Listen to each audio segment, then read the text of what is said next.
Chester Cheetah chews a chunk of cheap cheddar cheese.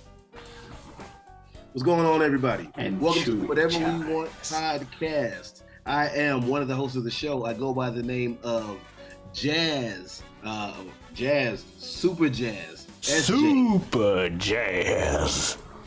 That was different, but as nature intended still. SJ, JT, whatever you want, what have you, and the like. And as always, I am joined by the other host of this show. Oh, y'all know who it is, what's going on, when it's happening, where it's at, and why we're here today. How you doing?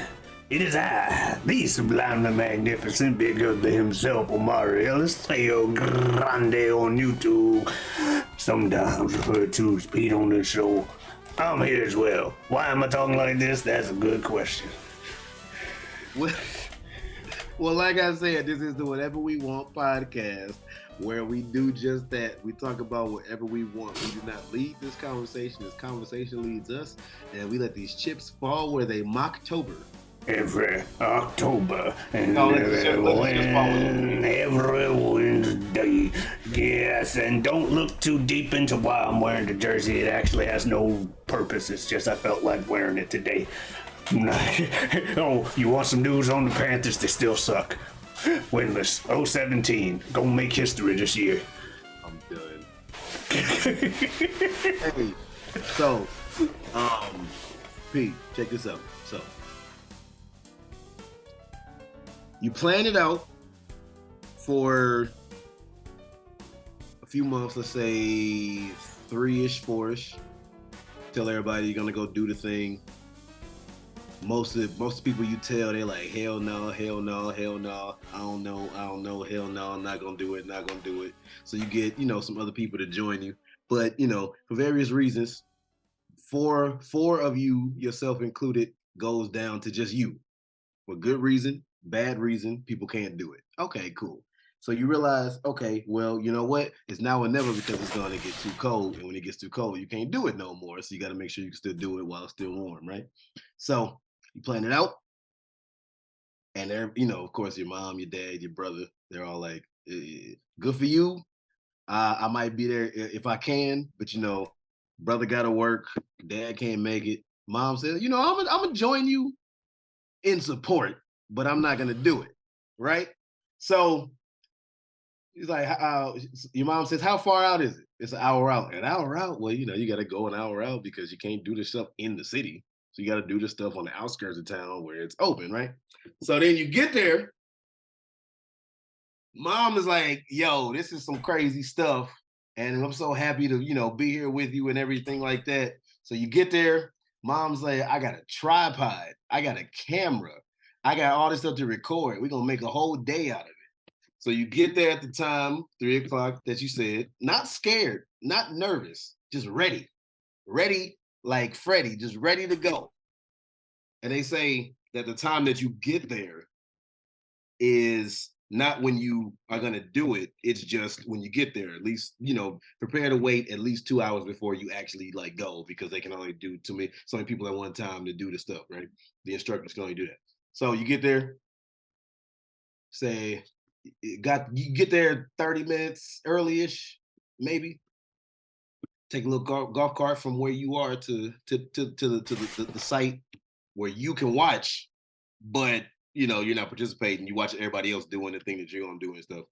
And watching is like, wow, and everybody else who's coming back, people who are waiting to go, they're not really scared, but they're anxious. The people who are already gone, they're coming back and they're telling you testimonials of how much of a rush it is, how crazy it was. Oh my God, I didn't know it would be like this, blah, blah, blah, blah. And you're like, dang, when's my turn? They tell you, okay, we'll go in this room real quick, sign these waivers. Waivers, what you knew, but waivers, sign, it got to get real. Sign these waivers, right? So you sign these waivers, which basically say in about 15 to 20 different ways, initial here, 15, 20 different ways that you shouldn't, but if you happen to get seriously injured or die, you won't sue us. And you start thinking, what am I doing? But you initially anyway. You initial it anyway. And you're like, eh. And they got the dude off in the side. It's like, with the captions and stuff, like this dude is gonna keep playing this video that loops.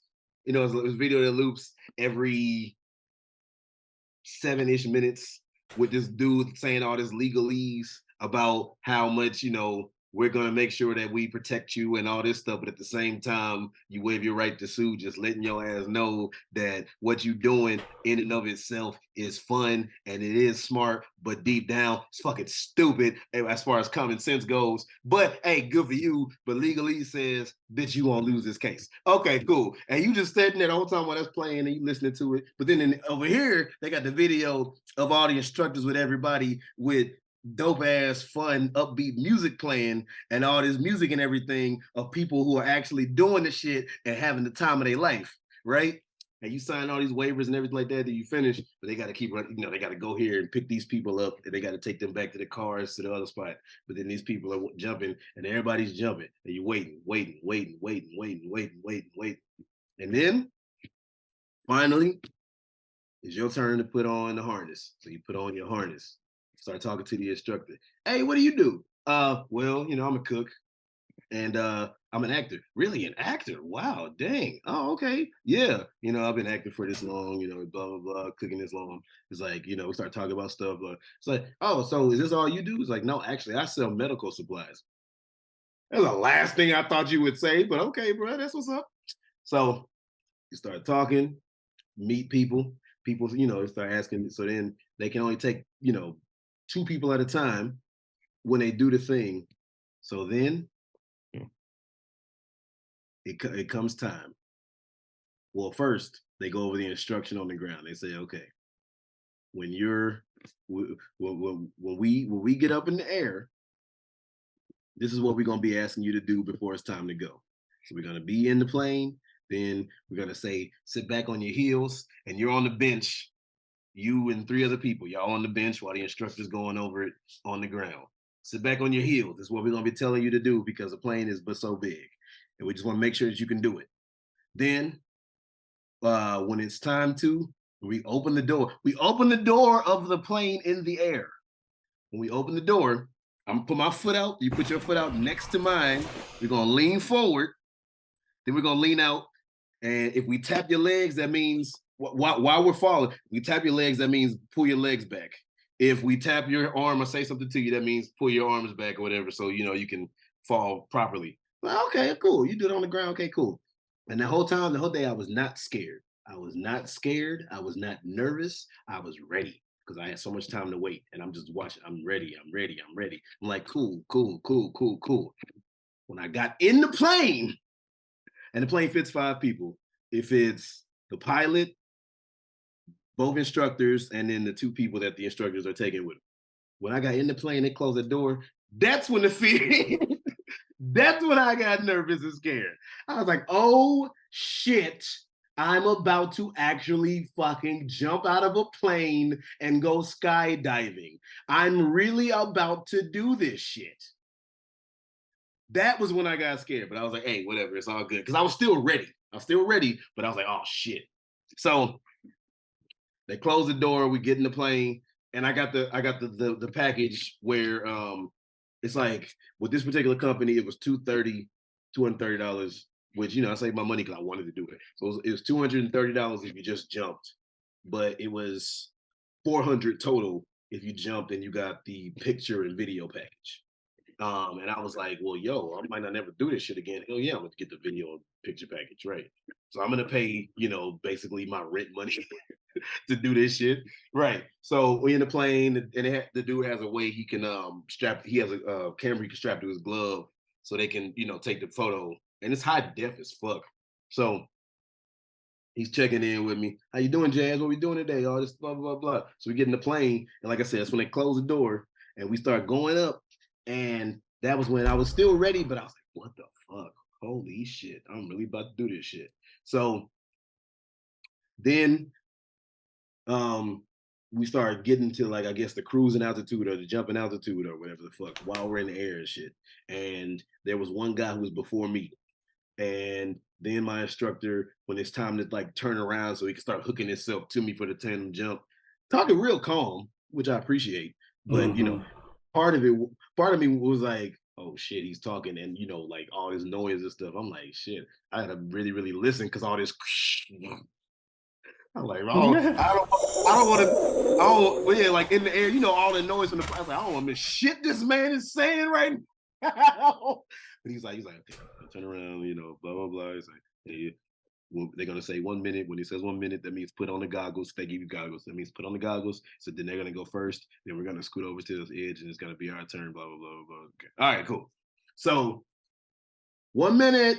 Okay, 1 minute. Put on the goggles. Then start feeling this movement behind you, which is another person who's getting ready and in position, strapping himself and clipping himself to your ass.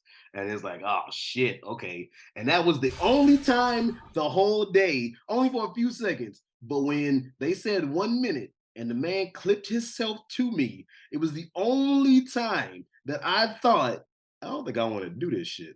Well, obviously, I was gonna still do it, but that was the only time where I was like, I don't want to do this shit right now. So they scoot over, and then the dude, they gone. They're already gone, and then we scooting over. And I'm like, oh shit, okay, it's getting real. I'm really about to do this. I'm really about to do this shit. And so then he puts his foot out, and I'm thinking, well, on the ground, he said, put your foot out next to mine. And I put my foot out next to mine. And in my head, all the common sense in my brain is like, what the fuck are you doing right now, Jazz? You are putting your foot out of an open airplane while you are in the air. You are putting your foot out. But I'm like, okay, I'm just gonna put my foot out next to the dude. I don't want to hold him up, and I paid for it, and then I want to do it, and all this stuff is hitting you. And then you lean out like he said, and before I knew it, we're out the fucking plane. Before I could even, I'm like, foot out, lean forward, lean back. Oh, what the fuck? And then for the first few seconds, I'm screaming out of fear, like, oh my God. Ah. And I was telling people, joking, maybe not so joking, but joking. I'm glad my default scream is instead of like your default scream is like to scream like a little bitch. I wouldn't be able to do it in the moment, but I would love for my conscious decision to be to give I can't do it as loud because of time of recording and stuff, but like the Our Real Monsters, the Howie Squid scream, the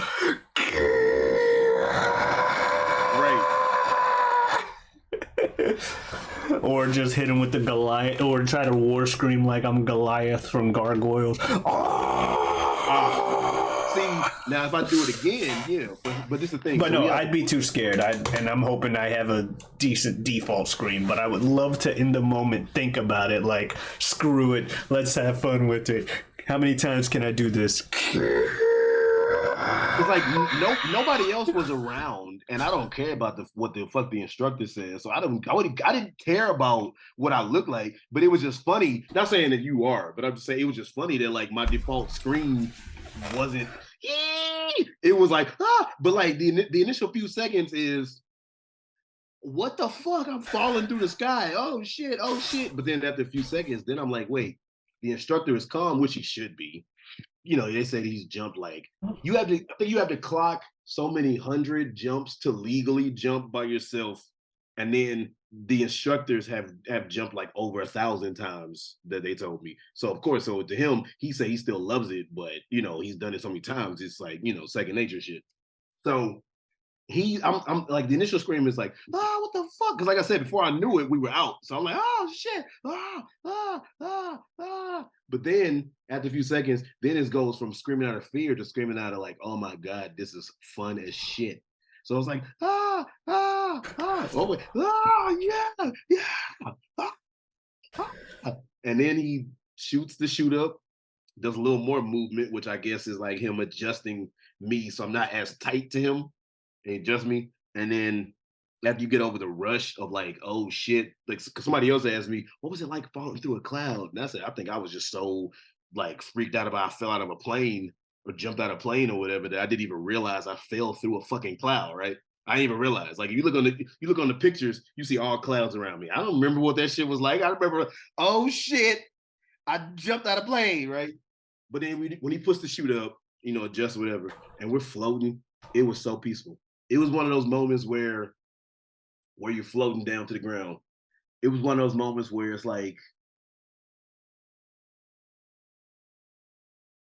I wouldn't necessarily want it to last forever, but I kind of wouldn't want it to last forever. It was just so peaceful. It was so peaceful. And then he says, like, "Want to go for a spin?" I'm like, "Yeah, of course." I said, "I would love to." So he pulled down in the chute and we did a little spin. And then they also have extra straps for the person that he's connected to. And he's like, "Do you want to guide the parachute for a second?" I said, "Yeah."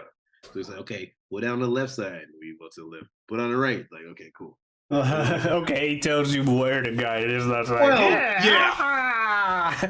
Well, yeah, because if he says do it and I'm like pulling hard, yeah, he's gonna flip us over and we both get like fucking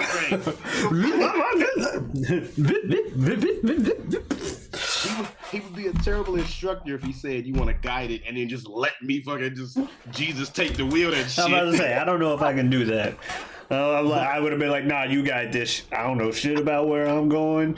They tell you on the ground too, like they say, if you want, we can go for a spin. If you don't like it, tell us, hey, I don't like spinning. So he asked me beforehand, you want to do a spin? And I said, I was having fun. So I said, yeah. But some people probably like, nah, bro, quit that shit. Yeah, like the people that just are not going to experience the serenity of it at all at any point during the thing. They're just, and there's no problem with that. That is, so there's no, hell no, that no problem. is about the most animalistic nature, natural response to something of I should not be up here. This is not it. Look at any time you like pick up a dog too long and it's just like, I need my feet back on the ground, damn it. Right. Dogs and cats. Dogs and cats. Not so much, but depends on the dog or cat. But yeah. But or if you're like picking them up and you're like, let's say you take a dog and skydiving, that dog is gonna be fucking terrified. You skydive with a dog, that dog will be freaking out, which is a bad idea because then he's gonna probably jump out your arms. Exactly. You know what will happen. So they say cats land on their feet. Let's see. No, I'm joking. Well, it did. However, its feet went through its face. No, it landed on. That's something I can see on one of those like Adult Swim shows as a gag. It's okay. Oh, cats land on their feet. And then just the most graphic. But its feet are like perfectly on the ground while the rest of it. Yeah, it lands on its feet, but that has nothing to do with the inertia it absorbs while physics kicks in. To put it in the most tasteful way possible. Shout out to using the word inertia just like casually in a sentence. Hopefully I used it correctly.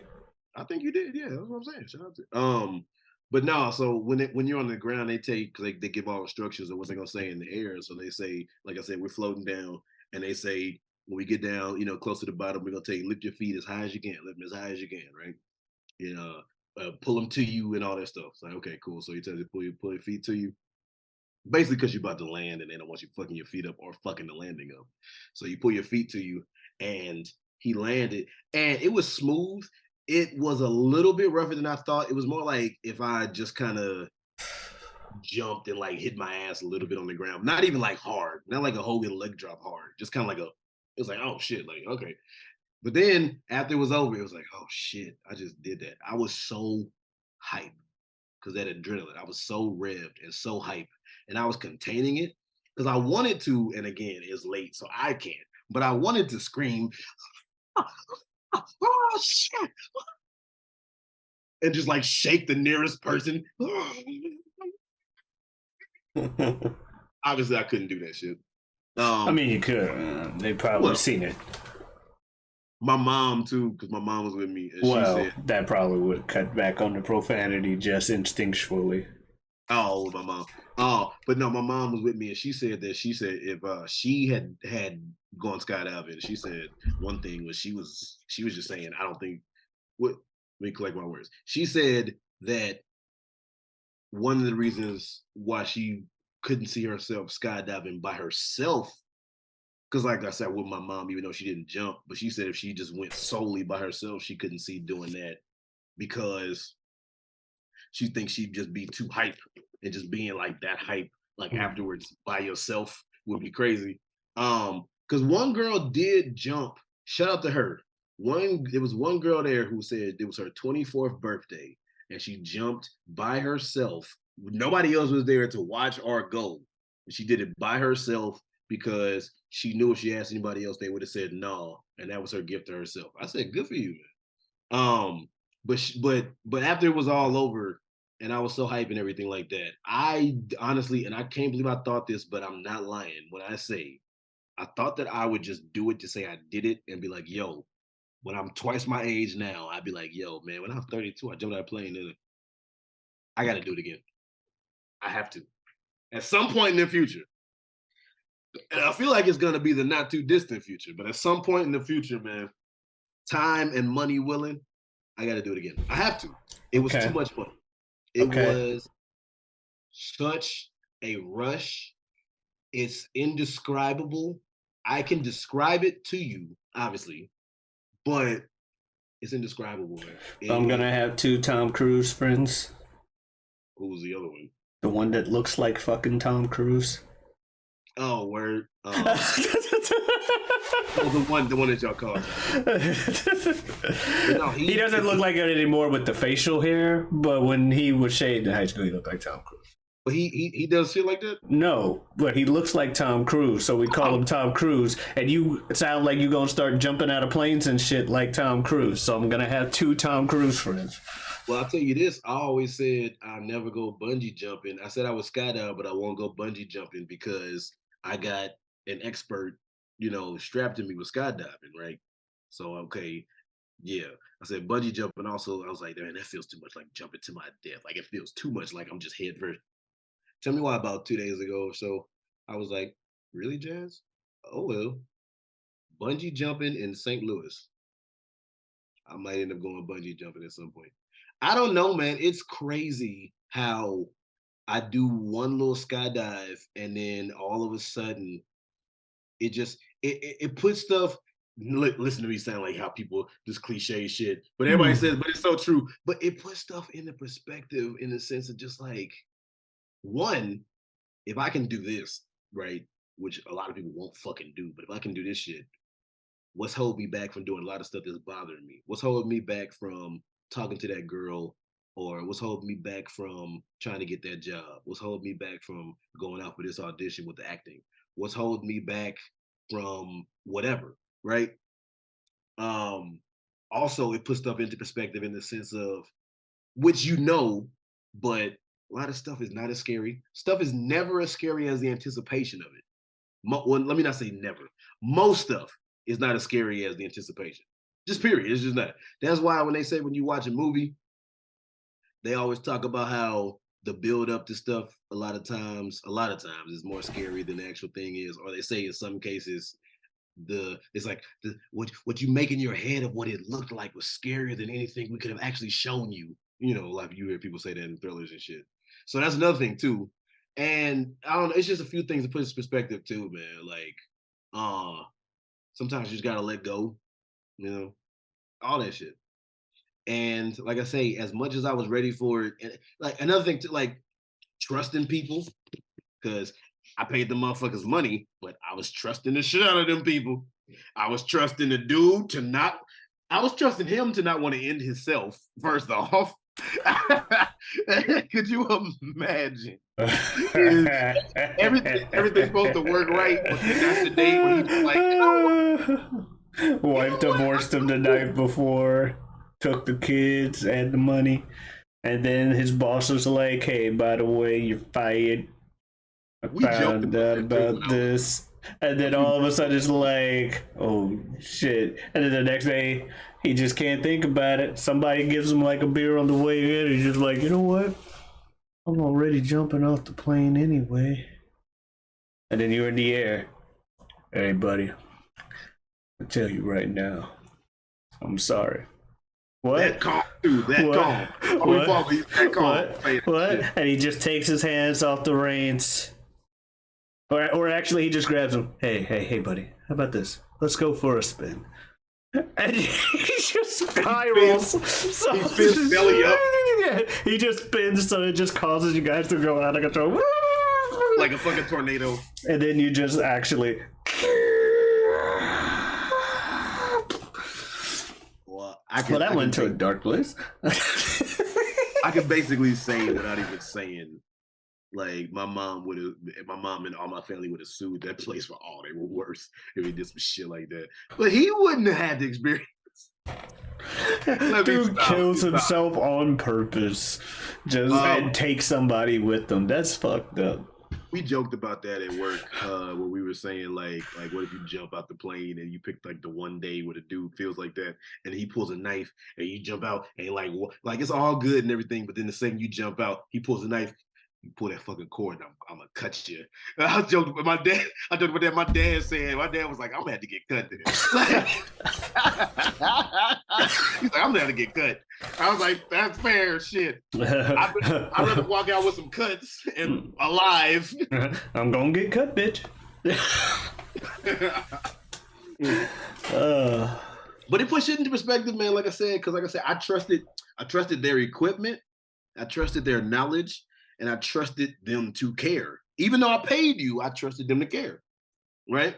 So it just puts a few things into perspective too. Like, let's say within the last few days, like aside from some other things, if I was getting to a point where I might be feeling a way here or there or whatever about something, keep my head, and I'm like, man, I jumped out of a plane. Like, like every now and then I know that's something I can always go back on. And it's crazy to even think. I was talking to one of my neighbors in my apartment when I was washing my clothes a few days ago. And she was asking me, how's your dad? Because my dad used to stay here for a little bit, like a few months or so, however long it was. And she got to talking to him, so she knows he's my dad, this is that, asking how's your dad, blah, blah. And then she was like, how's his health, this and this and this. And I was like, yeah, I said, I can't get him to slow down. Because he's getting older and shit. Both my parents are going to be 71 next month, which is fucking crazy, by the way. And I say that because they have no problem saying it. So, but I was like, I can't get my dad. I said, my dad's still trying to move like he's 20s and in his 20s and 30s, which he does. But she starts talking and she's like, well, as long as you don't do anything crazy, doesn't do this or that, or like trying to jump out of a plane or anything. And I said, well, it's funny you say that because he didn't do it, but look at this video. Nice. Will Omari Ellis ever jump out of a plane? Ever? I can. Money and time willing. I cannot say never with a capital N. But a lowercase one? But I'm gonna say it with a lowercase one. I'm gonna say it with a lowercase one. Like I cannot, in good faith, while recorded, for all to see and dig up on a later notice, I cannot say in good faith that it is a never thing. But let me tell you, the idea of jumping out of plane, you do make it sound oh so colorful and artful, and I've heard all the things about when you're at the top of the world, you see just how small and insignificant you are, as well as your problems. Everything's in a new perspective. I didn't want to sound cliche, but them words were coming out my mouth. Yes. Can see the world for what it really is and all that. You know who else saw the world from what it really was when he was really high up?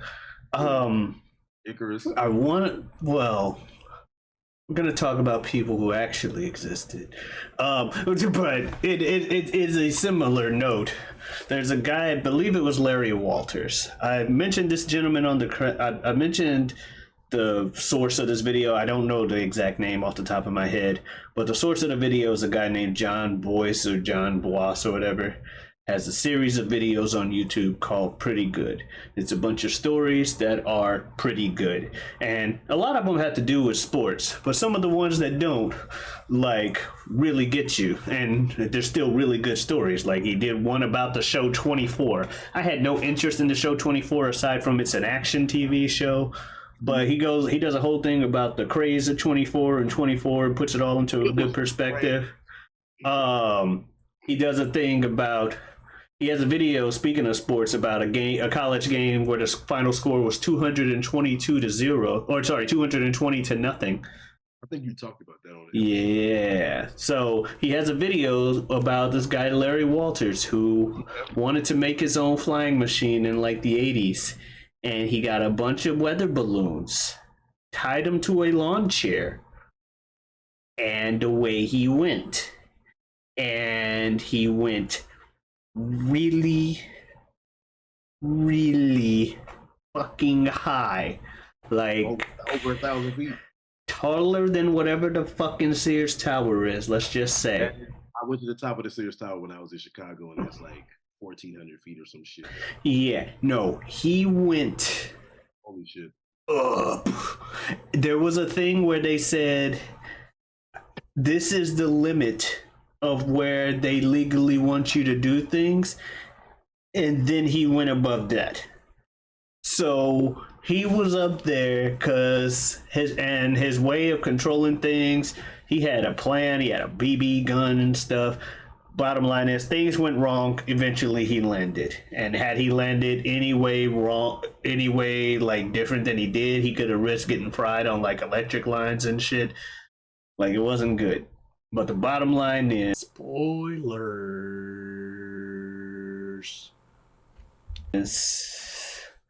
he was one of those people who saw the world for what it really was. And like 5 years later, he took his own life.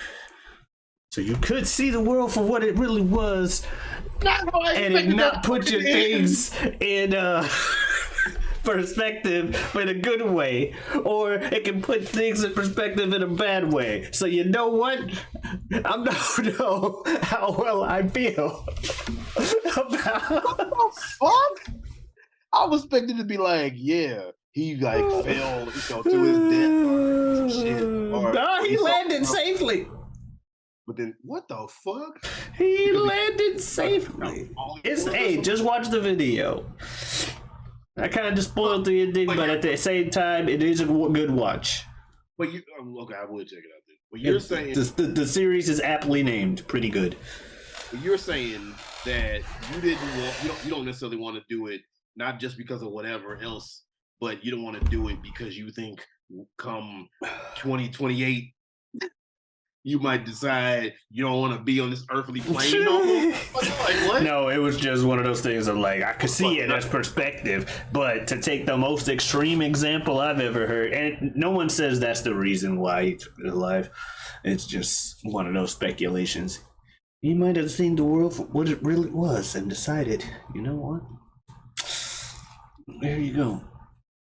Anyhow, do I have a fear of heights? Yes. Now, is it crippling phobia? No. Because, and I don't say this to be like, I'm a tough guy, but a lot of the things I'm most scared of, I will act to be, stuff. Like, obviously, I'm not the biggest fan of bugs and shit, especially bees and wasps, because I'm allergic to bees and I'm not sure about wasps. Bee come around.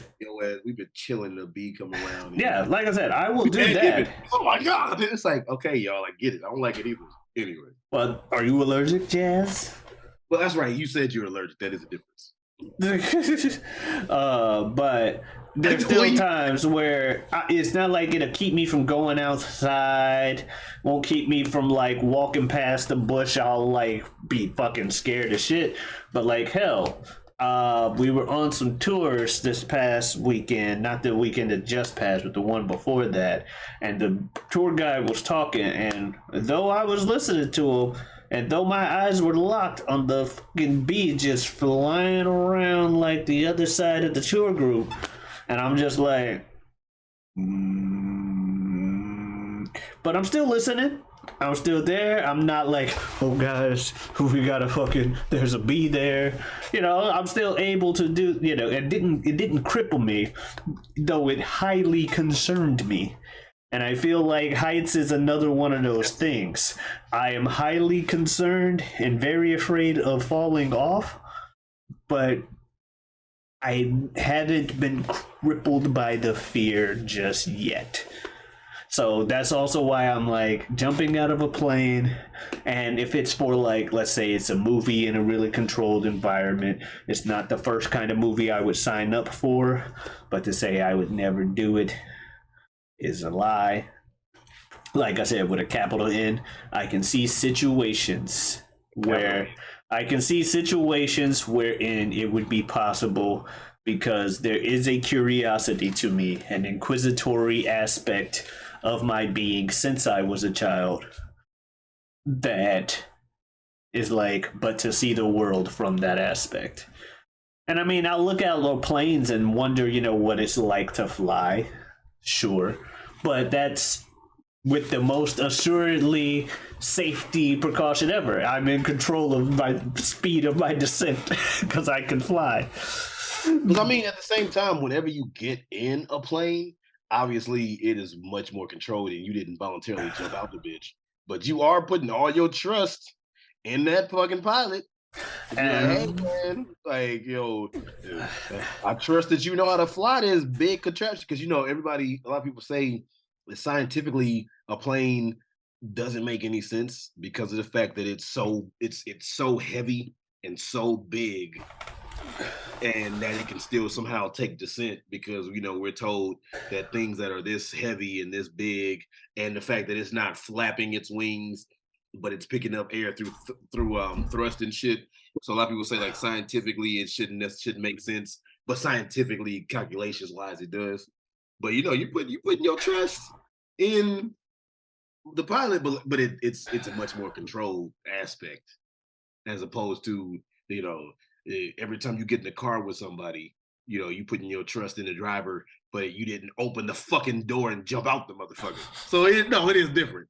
Yeah, but I'd still sit and do, because some people they'll get on the plane and they're terrified to go in the sky, and they gotta sit in the middle, they gotta sit in the row, because looking out the windows too much, like I don't need to be reminded of what I am. My ass will be, oh, it's redder on this side of the country than it is on the other side of the country. This side of the country has a shit ton more green and blue. This other side is just red as far as the eye can see. West Coast versus East Coast, by the way. Found out with the LA flights recently. That is a red sight looking out of the window on the west coast of the country. Or mountains. The mountains. Certain kind of mountains. Desert is land. Desert. Not quite desert. Do we have actual deserts here? Going in America? Yeah. Yeah, like Death Valley and shit like that. Okay. I wasn't sure that's like literally a desert or not, but okay. I don't know if it's like, but I mean, I want to say more in the southwest area, like New Mexico, Arizona. New Mexico, Arizona stuff. I feel like if we have a desert, it's around there. Yeah. But yeah, but even out near fucking LA and shit, you looking out and there's just outside of like the city itself is just red. And then you get to the middle where you get some blues and some light greens mixed in with the plains, and then you get down to like the southeastern part and it's just dark fucking verdant ass green, just green with some blue. Oh, like around where you were? Yeah, southeastern part of the country. Oh, shit. It's interesting just looking out a plane window and seeing the difference in just what region of the country you are. I'm interested in what the northern part looks like. That kind of trip. That's one area of the country I have not been to too much. Like clearly, us being from the Midwest, I've been to a good amount of places within the middle of the country, and I've been to places east and west and south. But I have not been to shit like North, South Dakota, like Montana. Yeah, definitely ain't been over near Montana. Although shout out to Big Bro, there might be some green up there though. But Ibn was a trucker for a minute. Shout out to him. Talk about. I think if I remember correctly, he said Montana ain't got too much of nothing going on. I'm about to say. Then again, Montana sounds a lot like mountains, so that shit's probably red as fuck too. Oh man. And I mean, like I've been to Michigan. Like if I was to sit up here and actually think of every state I've been to some, but not too much in the northern parts. Yeah, I've been to Michigan. I've been to New York once. Been to New York once. In Jersey, because that's practically the same thing as far as trains and stuff. I have an uncle that lived up there. Okay. So when I went up there, I almost went to college in New Jersey. But I auditioned for NYU and Montclair around the same time. Oh shit. Yeah, for college. And I got accepted to Montclair, but I also got accepted to UCF. So what made you And because of the seasons? well, that is a major aspect is the seasons. While up there for my audition for Montclair, I got snowed in and had to stay an extra day up there. Like fuck this shit. Yeah, it's like 13 inches of snow. Stayed extra like Whoa. 2 or 3 days. It was yeah, they got hit with like their first blizzard of the year type shit. And then went to Orlando, exact opposite. I liked the feel of Montclair's campus as a smaller school. The do that was cool and all. I understood. I liked the feel. I liked how welcome they made me feel. UCF also made me feel welcome though. It also felt like a bigger school that was more lively, more people, and the biggest selling point, I like to joke that it was the weather, but it was the theater itself. Mm. I The want to. I really the want to hear how so. Yeah. the theater itself, at least sitting in it at the time, they might have renovated. This is more than a decade and a half ago. They it had a very similar look and feel to for me to my high school's stage, at least for the theater we were part of. They might have had like a main bigger theater, but the theater we had was a lot similar to the one I was at in high school in terms of like layout and stuff. And I was like, this stage would be very familiar for me if I were to be on it. That's actually kind of cool. Yeah. Okay. So that was the okay. That was when I turned to my mom and was like, if they accept me, I'm coming here. So did you get to sit in the theater in Montclair too? Yeah, and it was a very nice theater. But It was just one the other reminded one me of the one from high felt school. like home. The other one felt a little more like Yeah. home. Yeah. Yeah, that's cool, man. Um, when you say first off, shout out to being accepted into both to the point where you actually had a choice. That's cool as shit. Because some people they're like, oh, nobody else accepted me. Gotta go here. So that's cool that you had a choice. That's dope. Yeah. It just looked like a Um, college version of my high school theater. Because I don't know how to be like, when you say you thought this, I was like, what exactly emotions? I was just like, I feel like I'm still in this theater. like I say, it felt like home. Mhm. Basically, the way you're talking, it sounded like it felt like home to you, which is dope. What was I gonna say? When you say you had to audition, you had to like basically because it was you were going there for like performing arts, you had to audition in a sense, Yeah. acting. So yeah, I was going for a bachelor's in fine arts. So those were the ones where you needed to audition, and technically, Montclair accepted me based off of my audition. UCF didn't accept me into their BFA program, but they were trying to be real pinky out at the time. Oh, we only take like 9 people in every year, type shit. So they were like, "Hey, we didn't get you to be at BFA. Please sign up to be for our BA Theater Studies program." And that doesn't need a second audition or anything. It's just like a phone interview, Okay. and then we go from there. And they accepted. Obviously applying to the school and stuff as well. But I got Well, right. accepted. You had to get accepted to the school and then get accepted to the theater program. Yeah. So yeah, and And that's I remember because you didn't take a year off from high school. You went straight from high school to college, right? Yeah, yeah. And then I remember I remember I think did I take a year? I don't know if I took a year. I don't think I took a year. I didn't I waited I waited too long to really apply to anywhere. So I think I got accepted to some random ass college, some motherfucking where I don't even remember. Mhm. Um, and I didn't go. And my mom like really, really, really wanted me to go somewhere because she was at the point where she was like, you just graduated. You're so I had to be 17 at the time. If not, if it wasn't the next year, I turned 18.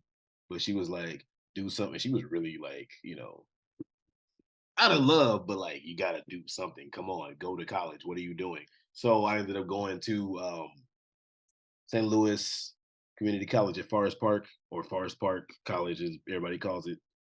I ended up going there and did one semester and found out just how much I really didn't like school. And if I had gone to an actual fine arts, performing arts, theater, college, whatever the fuck, I probably would have genuinely loved it because shout out to my boy Dieter Bionic. But he went to somewhere like he does graphic design really well and is really good at visual art. And I think he said he went, I forget where, but he went to a college and they were doing stuff for what he wanted to do. He had to, I think, stop. I forget exactly why he had to. He couldn't finish it, but they were doing stuff that he wanted to do. So it wasn't just like when I went to community college and it felt like I was doing a repeat of high school, and that's why I really didn't like it. Because I mean, we were doing like math stuff, and the math that we were doing, it felt like some math that I had already done like last year of middle school or like the first year or two of high school. And I'm like, I already did this, y'all. For community college? Yeah. And like I said, there's a difference. Like if I had actually gone to a university, and even more so university that was geared around acting, performing arts, it might have been different. Um, but yeah, like I was just like, yo, I already did this shit. And we're going over reading books in English, whatever the fuck we were doing. It's just like I would look forward to acting, like the acting class that we would do, and in the humblest way possible. Rest in peace, Asa. But me and him were in that class together, and it was no arrogance, but it was very obvious that out of, I want to say maybe the 10 people that we were in class with, that the two of us were like clearly the best of the like class. Like, and I think everybody else kind of saw it too. Not saying I'm amazing or anything like that, but like, shut the fuck up. No, I get it. No, I went to. It just kind of felt like. Oh no, I get what you're saying. Before you go, it felt like, what am I doing here? Go ahead. No, I'm saying I get what you're saying because I had a similar feel with a summer course I took at a community college involving acting, where I felt like I was, not to humble brag and shit, but I guess kind of humble brag. I was the best in the class, and I treated it lazily as such and got an A anyway, because we had like our final was a monologue or whatever. And I don't know if there was a game I was playing or what. I just did not practice this damn thing, memorized it. I memorized that shit the morning of me having to do it. I've done that before. And talked about that. Came up. The monologue is nuts. I did it. I was like, okay. And I had my idea for a selling point. I don't remember what the thing was from. I just know it was a guy who was admitting that I know the scene context is the guy's admitting that he was cheating. He cheated with a waitress from some bar because his wife's a bitch or some shit. And only reason I say that is because like the last line, and I'm saying that's his justification. It's never right to cheat, blah, blah, blah, 2023, I get it. Bottom line is he gets to the end of the thing and he's like, my little waitress doesn't make me feel like so-and-so. My little waitress doesn't make me do so-and-so. And my little waitress... And he has some line where she doesn't make me feel like some kind of goddamn dog with a bunch of goddamn dog roll or whatever, right? And I'm like, you know what I should do? I should start in a chair. And as I eventually get up, and as I'm doing the scene, because I didn't have a chair with me while I'm like practicing it, I'm like... I'm gonna get up, I'm gonna stand behind the chair, just kind of as self-blocking to talk to her in the distance, kind of fourth wall as said chick. And then when I got to the line, the goddamn dog roll, I was like, goddamn dog roll, and I knocked the shit out of the chair just to push the emphasis on goddamn dog roll. And pissed off, scene in, teacher's like, oh my goodness, yeah, hey. I'm like, yeah, knock the chair over. I knew I'd win her over with that. The way you said knock the chair over. Right? Like, that was the thing I decided. I'm like, if I get a chair, I'm gonna knock the chair over when I say goddamn dog roll. What's a moment that you could think of when you were doing a show that it was like something like I'm not gonna say when you were like up there and shit was hitting it, like, but like what's something that you could think of like, oh shit, that happened, and it was like one of the moments that happened in live theater where it's like a moment that stands out. Like I'll say for me, one moment that stands out like a oh shit was I was doing Raising the Sun, and they had the walls built to be the backstage and shit like that. And the dude who was playing Walter Lee, he's supposed to come in at one point and he was like mad and stuff. And I played that they said they're not small roles, just small actors, but it was the smallest role in the show.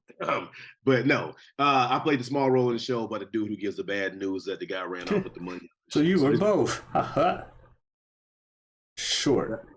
I was gonna make a 5'7" joke and being short joke, but I was like, Oh, you're but 5'7"? That's not that short. everybody says it all the time. I mean, I am short, but I'm not that short, right? Anyway, Like an inch shorter than me. you are much taller than me than like 1 inch. I'm You at least 5'8". You're at least 5'10". Okay. Probably 5. Is Ibn taller than you? Yes.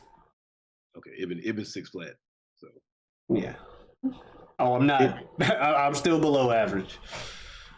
anyway, I know I'm shorter than you, but anyway, but no, so like I had already left the stage or whatever. The dude played Walter Lee, who's an amazing actor. He comes in at the end at one point, like I think it's at the part where he's like, nobody's listening to me, and I'm trying to do this, I'm trying to do that, blah blah blah. So he comes in and he slams the door, and they had like different parts around the walls, whoever built the set to look like, not all the way around, but different parts look like little sections for like woodwork at the top. And he comes in, he slams the door, and thankfully he was walking fast, not running, but walking fast enough.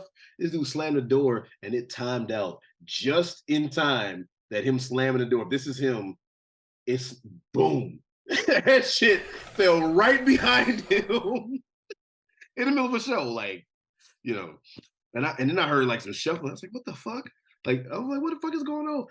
He kept it going acting, but he said in the moment, he said that he was like happy, like he didn't trip or whatever, because he was like in the moment acting, and he tried to push the shit out the way, but couldn't get his foot on it right. So he tried to push it out the way. He's like, I'm glad he tripped. Another thing that for some reason this is not a big deal to nobody but me. Still remember this shit. I remember, and then there were none, or the politically incorrect title, 10 Little Indians, or the UK title, 10 Little NI. Yeah, Agatha Christie might have been a little bit racist. Seriously though, yeah, the original title is 10 Little Niggers. But anyway, and then there were none. And it's a murder Wait, mystery. is that the source of the song? 1 little, 2 little, 3 little? No. Oh. No. 10 Little Indians is the politically incorrect title, and then there were none, because it basically goes down to it's a murder mystery where all these people are shipwrecked on this island for different reasons, and the executioner or the person who decided they should be there, they don't know why, but the person is basically saying like, yo, all y'all have done bad shit. Look at you crying. All y'all have done but all of y'all have done bad shit, so y'all all deserve to die. So one by one, you're basically gonna get killed. Like my character, I played Captain Philip Lombard. He's a military man, but he was the reason why he led like a army of people to his death or whatever. This other kid was like a rich asshole, and he was driving fast and like crashed his car into these kids. And to him, he was like, "Oh yeah, I got my license revoked. It was such a nuisance." And it was like all this, like, so people had different reasons why they died and all this, like why they should die according to the person. And the poem goes, some happened and then there were 9 every time somebody dies, because it starts off with 10, this and this and this, and then there were 8. Okay. At the end it's supposed to be, and then there were 9. So there you go. So they just changed it to and then there were 9. But this stuck out to me. I still remember, I still think about this sometimes. I was one of the last 3 people me and the two other people who were on set, and this the part where we start accusing each other. Well, you must have been the reason why we're here. Well, you said that you did this to the guy, and that's why you're here, right? You didn't fully confess. Well, it's not my fault. It's not this. And I still remember the other two people. Darius was one of the D whatever. Darius. Okay, fuck it. But he was one of the last people too. Me, him, another one of our friends, and we were all accusing each other and all this stuff. And there's one part where they're going at it about whatever, and I still remember I sat down in this chair, and I'm still supposed to be in the scene or whatever. But I still remember I sat down in that chair and I looked out past the lights and to a wall, and I remember I zoned the fuck out, and I was just not. I was not there, and I just zoned out. And granted, they were talking, so I didn't need to say anything, and I didn't miss my cue. I zoned out, and then all of a sudden came back. Like I plopped in that chair, gone, and then I came back, and I was like, "Oh shit! Wait, come back, Jazz." And they said the line, "Blah blah blah blah blah." Bruh, I'd have missed. That's not a big deal to nobody but me, but I still remember sitting in that chair and just being like, "Hmm." Oh, I'm doing a play right now. I feel like I've had some moments like that. I can't remember exactly, but I feel like I've had that. As far as moments that stand out to me from the stage, as far as just, yeah, because I don't know about that happened, because that definitely happened. Well, where I'm like, oh shit. But I remember one time I played Grease, right? Grease? Yeah, in the movie Grease. Oh, not the movie. It was a play. The play Grease. One time in the play Grease, I played Eugene. I was cast as Eugene, which he's the geeky kid, the dorky kid. It was in high school. Lo and behold, that's who I ended up playing. Because I'm not the Danny Zuko type, you know what I'm saying? And not... Anyway, bottom line is, I was one of the two people that played Eugene. And there was an idea I had, because I'm like, here's the thing with me. I'm a little bit of an attention person, and one of those people that likes... I'm not going to say I watch everything scouring the back for every NPC's action to see what happens. But I like it when shit happens in the background, independent of the scene, but that still seems natural, like shit that would happen. Because I feel like it makes the stage feel more filled with actual people. You know what I mean? And one of the things people do to bullies, especially back in Grease times, is stuff them in lockers. Do the bullies or bullies do to geeks? Or they do bullies doing to geeks. You get my point. Okay, the one things bullies do to people is stuff them in lockers. Yes. So I'm like, I'm a geek. There's some jocks, so of course they're gonna bully the geek. It's set in the 50s. So I'm like, I want to be shoved in a locker in the background during one of the scenes. I think it'd just be a funny thing. And I had this whole image in high school of nobody liked me except the people that liked me, and they were few. So my justification is I'll make a lot of people happy if they see me getting bullied on stage. Oh shit, okay. No, just because I wanted a good reaction from the audience. So they should get a kick out of it because I'm getting bullied.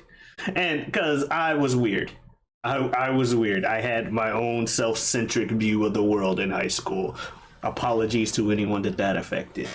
But so we get there, and it turns out lockers, not functional lockers, not going to open up. They were on a back drop or whatever. It was just the locker doors attached to a wall. So we're like, okay, can't get shoved in the locker. So we'll do something else. We'll just kind of shove you as we walk by. Also doesn't take too much attention from the scene. Be nice little touch. All right, cool. That's our little bit of character work. I want to say it was Kaneki that did it, but I don't remember. Bottom line is, we get to the point to where they built the set. And it was like a 2-level type thing for that scene, where the scenes happen in, level with the set down here, and then there's elevated set pieces in the backgrounds. Fuck. I sound like I've never acted before. What the fuck are the things called? You roll them out flat, not flat, but elevated things. Anyway, in the background that had the locker room, little platform, stage to walk on or whatever. And okay, cool. That's cool. But the locker elevated thing, let's do this so that I'm actually camera perspecting. The locker thing in the background is on a separate platform from what we're walking on. Okay. So I'm walking past, and I'm walking past, dude shoves me into the locker. We didn't do it a lot in practice. We decided we throw it in during the performance. During the performance, we decided to throw it in, and they push me. I was planning on selling the push regardless of how hard they pushed me. So I go into this thing, get a nice little ha ha ha, and then the platforms start to separate. And I start going in between the platforms. You couldn't stop yourself? No, because I have no footing. Oh, shit. And we've ended up pushing the platforms apart. And I'm just like, stop. And then fall through. And it elicited a happy reaction from the crowd. I got what I wanted. I detracted a little bit from the speed and gave everybody a minor heart attack, including myself. But it was a moment. The guy came up to me after the play. Dude, you were so funny tonight. You were like, ah. Did you have any more lines in that scene? No. I had no lines in the scene. Okay. I was just a part of the background, and I wanted a little. Aha! Here's a little mini gag. You just had to pull yourself back up. Like, well, I don't agree with that. Yeah, no, I fell all the way down in between the set pieces, and they had to take me looking. But I was just like, oops, my bad. I had. Get in trouble by anybody? Huh? Get in trouble from anybody, like director or some shit? No, they were terrified. Good. Well, at least okay. They were happy that I was safe, and they said don't do it again because also if we did do it again, I was like, okay, if he's actually gonna fucking put some emphasis on this, I don't need to sell on top of the emphasis. I'm selling hard because I'm thinking he's not gonna actually touch me and he's gonna pantomime the push. But push plus oversell, because that was the other thing with me in high school. I had a problem with when I was decided I was going to sell a specific way for an attack. It didn't matter what the attack was, I'm selling that way. My buddy Niz, I've mentioned him on the show. We need to get him on here. It probably will never happen, though, just because of timing, and the dude's a busy man, successful man. But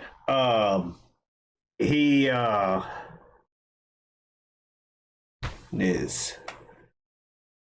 He did something you saw about selling attacks. Oh, stage combat during acting class. We were learning some of the stuff or whatever, and then one day teacher's out for a while. The mats were out because we were going to practice some stuff. So we decided to just have some big bar brawl fight scene that everyone's just playing around and stuff. And at one point, Niz is punching somebody, and I come up from behind him like, hey, Niz, punch me off the stage real quick. He didn't hear off the stage. There was a mat off the bottom of the stage. I wanted to go flying. I was like, God damn. I said the mats were out. I was like, I wanted to go off the stage to the thing. I was like, punch me off the stage. I want to see if I could pratfall doing it. He didn't hear off the stage. So he punches me to the left. And I was already set my way. So he's like, and I'm like, ah. Oh, so he punched you the opposite and he's just like, what the did you just do? I'm like, I told you to punch me off the stage. That's funny. But no, I had stuff like that. But especially with the musicals, I had a lot of things where I just had moments where I'm like, criticism be damned, I'm gonna do things this way.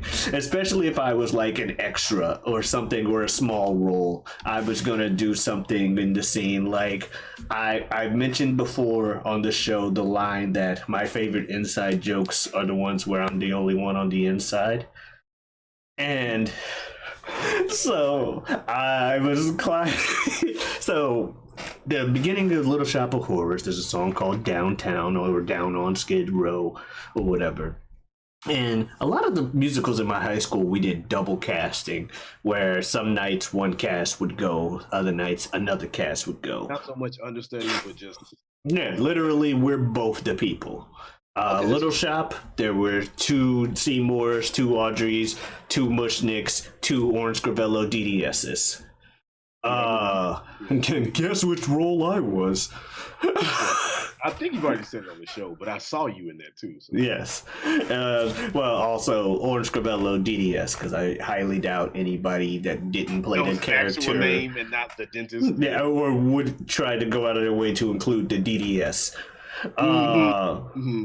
Anyway, but on the roles I wasn't, I was just a homeless extra on the stage. And there's a song called Downtown, and there was a part of the thing that was another elevated platform, but it had a fence or whatever. And during Seymour's "Someone Show Me a Way to Get Out of Here" thing, there's a thing where the people come in the background. They're like, "Downtown, there's no rules for us," or whatever. And since I was on the elevated platform near the thing for that particular scene, I made it a thing to like start trying to like climb it and make the most like nobody else is doing it but you. Yeah. Oh, they're not going like that with it. They're not going, oh, let me be a creepy, make some faces shit, because that's just what I did in high school / life. So I'm just downtown, and I'm like trying my best not to laugh because I'm just imagining my own face and thinking it's the funniest shit ever, and trying to see if I can. And there's a little subconscious of wanting to break the character or get a response out of the actor, but I also didn't want to do that because I didn't like it when other people broke character on stage. If I could maintain my character on stage, there are some times I'm going to go ahead and assume I've broken character more than once in my life. I'm not going to be so pompous as to say that I haven't, but I generally, if it's time to perform, I'm keeping my face going. Hell, there was a competition in the summer repertory I did for the Black Rep where they had a whole don't break character thing. And, other person break this person's character. Oh, shit. I broke one girl's face before the thing even started by looking at her funny. That's funny. That sounds like a lot of fun. And I didn't lose. I just literally, because I had a little reputation of the guy that made funny faces. Because this is still around high school. I don't remember the exact thing I did, but they knew, like, I knew that this person already thought I was funnier than I actually am. And so when they drew me as an opponent, I decided I'd be a little cocky about it. And for some reason, the thing I did before was like one of these. And I don't remember exact face, but I know it was some kind of stance and just try to look weirdly intimidating. And she couldn't even get in character to start. She had to look away from me. Oh no, they told me to look away from her so she could get into character. And the second she did, I came around with some completely different face and bodied. They're like, ready, go. And I think the goal was to keep saying a line in the same way or something like that, or do a whole scene if you can. And then I didn't lose to anybody in a head-to-head. at least when it came to being the guy to break character. Holy shit, good for you. Yeah. But I think I eventually lost because there was another person who I didn't want to do the same thing, and people were like, you should have just done the face thing again. But I wanted to show I'm diverse, and I don't need to only make faces. I can make you laugh in other ways or some shit. I should have just done the funny faces. That's funny. But, well, yeah. Something that y'all should do is y'all should go ahead and follow us on our respective socials. So if you'd like to find yours truly, you can go ahead anywhere you stream your music. Look me up under the name Super Jazz, spelled SUPERJAZ. Go ahead and type in My Secret Identity, which is the debut solo album I dropped back in 2021. You may have to put in Super Jazz, My Secret Identity, since I'm not that famous yet. Also, go ahead and on X, Twitter, go ahead and look me up under the handle Super Jazz 2. So that's Super Jazz number 2. And look me up on Instagram under the name Forever Super Jazz, the word forever spelled correctly. And also, find on Facebook and like the page for Aquarian Rising Productions, which is the theater company that I started. We had our inaugural show that ended in June. And go ahead and like it on Facebook because I'm cooking some stuff up. Some let's say figurative ink is drying on some pages. But I got some stuff cooking up for 2024. So go ahead and like Aquarian Rising Productions so you can stay up to date with everything. And that's Aquarian, not Aquarius. Where can they find you, man? Yeah, no, y'all can find me here every week, every Wednesday. You can also find me elsewhere on YouTube on the channel Feo Grande. That is Feo Grande. I got a couple shows I do on that channel as well. Every Tuesday, I got a show I do with my good friend of mine and a good friend of the show, Bill Smith. He was on last week. Thank you. Shout outs to Bill indeed. We got a show called This Guy Hasn't Seen. And we talk about movies. One guy's seen it, other guy hasn't. We're trading around. It's spooky season. And one of us, me, had the idea to decide I don't watch a lot of spooky movies. You know what spooky movie I saw a while ago? Hostel. And that was the movie we covered this week. Anyway, I also have another show every week called You Don't Watch Sports. I also do it with Bill. It's more Bill's show than it is mine, and I say that in all the most complimentary way, where it's two guys talking about sports. We're not experts, but neither are you, and that's the point. We're here to talk about some topics for you, get you into there. It's a lot shorter than the other shows we have, but you know, that's what we do. My shows are simple. They got simple titles. They let you know what's going on. WWW. What do we talk about? Whatever we want. Exactly. It's in the title. This guy hasn't seen. What's that about? Well, apparently this guy hasn't seen whatever the other title of the movie is. You don't watch sports? Who's that for? You, who doesn't watch sports. And if you do, you know, do that too. Because it's not like we don't. We just aren't experts. We're casual. Oh, more, you know what I mean. Less casual than you. Bottom line is, we got it going. Shout out to not last week, the week before last, when Big Bro Ibn was on there. Yes, sir. Bill opened up and said, "I will." So we have the better of the brothers. That was so funny. Man, fuck this dude. All jokes. But I was laughing my ass off. Anyway. I remember him saying that, and he was like, "Also with Mr. Grande not here, let's have some Tom Brady propaganda." That was hilarious. He was like, I can finally say something about Brady when you're not here. That was good. But yes, I also have a Twitter and Twitch. That's Giotavi, Giotavi. Come on in, stop on by. I'm playing Spider-Man 2 on the PS5. That game's fun as fuck. I played the original Spider-Man 2 on PS2. Which is, you know, the one everybody's like, goated. Fun ass game. Haven't played the PS5. But they say the PS4 and 5 Spider-Mans are very heavily influenced by that game / Arkham. I mean, shit. If it ain't broke, don't fix it, right? You know. But yo, whether it be about standout moments, you know, with us acting and doing theater and whatnot, whether it be about what areas of the country that we've been to, whether it be about you getting accepted and then where you were going to go for your college days, whether it be about thrill seeking shit or me jumping out of a fucking plane. People, you got time and you got money and you're on the fence, do it. Anyway, what are we going to talk about next time? Whatever we want. Be nice to yourself, everybody. Adiosness.